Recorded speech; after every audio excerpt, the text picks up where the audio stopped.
What's up? We're going to talk about two simple projects that literally anyone can build. You can probably build multiple of each of these in less than an hour, and they generate a massive amount of revenue for my business, not only from the sale of them, but I'll tell you the secret to these projects and why they are so important in my business. Stick around, we're gonna find out how to build them now. Let's go. So check it out. The first is this super simple, little bitty, 1 foot long rectangle cutting board or charcuterie board with a handle. So I've got a ton of about 21 to 12 inch pieces of this stuff laying around from the furniture that I build, which is my primary big ticket item that you'll see here. I really like to use a 1 foot piece of it, which is this, because it looks super clean, super simple, and it's small enough that it's cheap to ship as well. I like to plane it to about 3/4 of an inch. And then if you go over to craftedelements.com, which I'll have a link with a 10% discount if you use that link in the description, and it's super simple. For $5, you put that on there, you trace it out, you cut it out on your bandsaw or your jigsaw.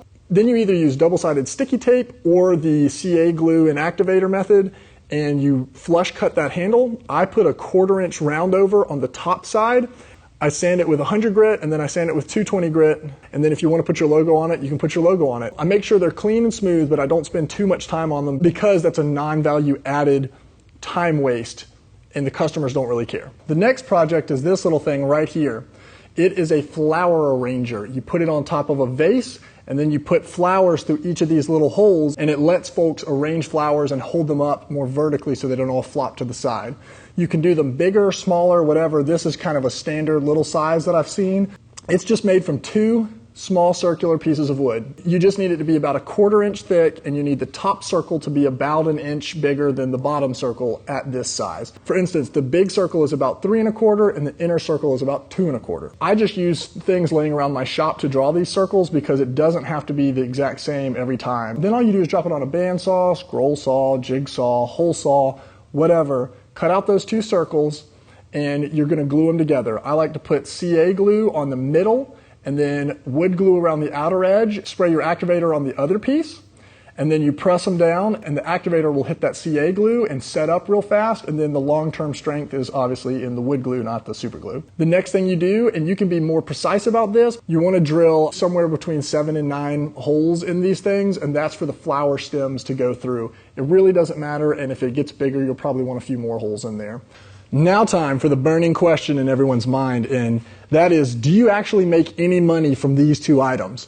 And the answer is, when I sell this item and when I sell this item, not really. I'm not selling a high enough volume of them for them to be worth my time. But let me explain the true value of these products, and that is that I give them away. When a customer puts in an order, I then write a small handwritten thank you note, just thanking them for supporting the business.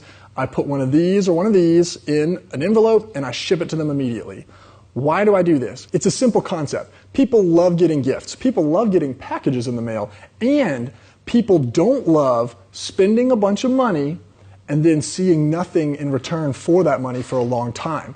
Which is what they do when they buy one of your big ticket items or one of my big ticket items, right? They spend $4,000 on a set of outdoor furniture and then they have to wait 4, 5, 6 weeks to get that furniture. That can be nerve-wracking, that can be a stressful situation, and it usually takes a long time for them to get to that decision point anyways. This is the simplest way to eliminate all buyer remorse, to eliminate any feelings of unease that they have by simply giving them a free item in the mail. This does 2 super game-changing, business-changing things for you, for every customer. The first is it generates a ton of goodwill. Now, if you get delayed for whatever reason, you can call that customer and they automatically like you and will give you a ton of grace. So if you have to push it back a week, they will be like, not a problem. I've never had anyone even act frustrated when I've told them I had to delay for a week or 2 for whatever the reason.